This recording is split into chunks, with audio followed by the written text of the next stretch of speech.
Turn to former presidential candidate Mike Huckabee.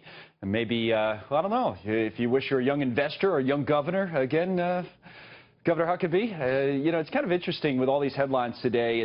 We played the song It's the End of the World on purpose. I don't know if pulling out of the Paris Agreement was the end of the world. The stock market certainly doesn't think it was. What do you think? Well, it certainly doesn't. No, you know, I'm not that much interested in being a young investor. I just like to be young. I just like to be 21 again. Yeah. But that was a long time ago. But look, here, let me tell you what happened when I was 21. When I was in college, we were told that we were about to have a global cooling that would turn us all into popsicles by 1980. And if we didn't do something immediately, that we would all freeze to death. And that was the mantra of the scientific community, and politicians had better get on board. Now we're hearing the same thing with climate change and global warming. What we're seeing is a hyperventilation that is going to require us to manufacture 50 million paper bags so people can breathe into them, because they are absolutely going crazy, as if Donald Trump had come up with some formula that made candy taste like vinegar. The whole thing is the most overblown thing I've ever heard in my life. This is not the end of the world, despite what so many people, including guys like John Kerry and virtually every anchor on every other network, is talking about. Yeah, it does seem to be overdone because, you know, regardless of what your view is on global warming, I don't even know if that's the point this week. I'll bring up some numbers here that the president looked at. He's tried to make an economic argument out of this, and this is a Economic Research Associates study. Some have disputed it, but the president cited it, saying the deal in Paris would have the following economic costs, not benefits, costs by the year 2040, $3 trillion in a loss to GDP, 7,000 less in income per U.S. household, 6.5 million fewer industrial jobs, cut the coal industry by 86%, cut the iron and steel industries by 38%. So, you know, whether all of those numbers are right, even if the trend is right, that's the economic argument that, you know, forget about your views on global warming. This may not have been a great deal. Well, and there's two other big factors to consider. It's not just what it does, it's what it doesn't do. It really doesn't reduce the temperature that much. It's 0.2% by the next century, which is 80 years away. So we're really not talking about something substantial. And do we not believe that with technology and advances in what we learn and what we do, that we will likely get there anyway? Right. But here's the other question. Do we want to give up our governance? This is where I think people are failing to understand the perils of the Paris Agreement. You essentially are taking the United States, a sovereign country, and turning its governance over to an increasingly powerful international body.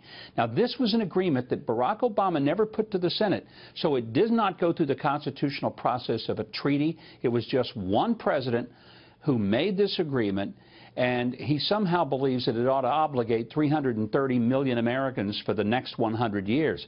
That's a real problem in the manner in which it was done. I think also getting lost in this, it wasn't so much an agreement as a set of goals that were different for each country, and goals that, you know, other countries didn't have to really get going on until much later. Now, I mentioned the jobs report as I was starting in my interview with you, Governor Huckabee, with the unemployment rate at 4.3% today, which is a 16-year low, 138,000 jobs added in May. But now, speaking of jobs to some extent, Kathy Griffin, the so-called comedian, had an attorney out today saying that anybody who criticizes President Trump is at risk of losing their job. Take a listen. It was a parody of Trump's own sexist remarks. Kathy never imagined that it could be misinterpreted as a threat of violence against Trump. The message is clear. Criticize the president, lose your job. If you don't stand up, you get run over. And what's happening to me has never happened, ever, in the history of this great country. He broke me. He broke me. He broke. And then I was like, no, this isn't right. It's just not right. Wow. So, Governor Huckabee, the argument there from Griffin, I guess from Lisa Bloom, her attorney, is that if you're arguing against President Trump, you're at the risk of losing your job. So, you know, if you think about all the opposition to President Trump, I think the unemployment rate would be a lot higher than 4.3%, I would think, if that were true. I wonder what it would be, you know. Good grief. This is cray-cray. I mean, first of all, Kathy Griffin is one day apologizing and saying that it was indefensible what she did, and that she'd crossed a line after moving the line, and then she gets Lisa Bloom, the attorney who always wants to go out there and make a name for herself and for whatever client will traipse in the door with a wad of cash, and now she's the victim, for heaven's sakes. Look, what she did was tasteless, it was humorless. She herself recognized it was horrible, and interestingly, it wasn't the conservatives that beat her up. Even the liberals ran away from her. My gosh, the Church of Satan distanced themselves from her.